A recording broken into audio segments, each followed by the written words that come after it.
Ahlan wa sahlan wa marhaban bikum. Assalamu alaikum wa rahmatullahi wa barakatuh. Na leo ni siku nyingine kabisa, tuna kitu kipya kabisa. Nyumba hii inauzwa, bei yake ni nzuri kulingana na ubora wa nyumba yake, lakini vile vile kilichonipendeza zaidi kwamba nyumba hii ramani yake ni nzuri kweli kweli. Nyumba hajaibana bana, hajaifinya finya. Nyumba yetu ina idadi ya vyumba 4, viwili vikiwa ni master, sebule, dining room, jiko pamoja na public toilet. Nyumba hii inapatikana maeneo ya Jumbi Ipa.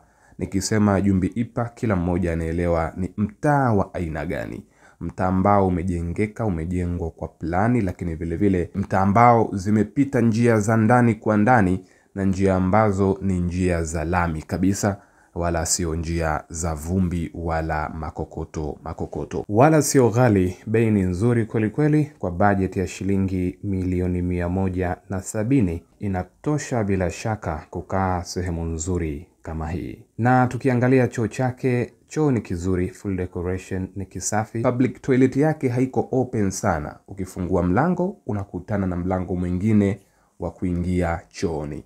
Vyoo visafi, vyoo vizuri, full decoration. Nadhani mdomo kunena ni kaikimia, ni ruhusu macho yako kuona, kujionea uzuri na uhalisia wa nyumba hii. Ebane, wahenga wanasema kizuri chajiuza, fahari ya macho ni kuona, chelea utamkuta mwana si wako, ngoja ya basi jione uzuri na uhalisia wa nyumba hii. Na hii ni Zan Finders. Always tunasema kukileta kilicho mbali kwa karibu yako, pamoja na kufichua zile hazina za siri kwa dhahiri, na kama haitoshi kukisogeza kilicho karibu kwa karibu zaidi, nalo kwetu lina nafasi kweli kweli. Basi usiache kutupigia kupitia 0777637119, na hilo ni eneo letu la nje ya fensi linafanyiwa ukarabati. Karibu sana.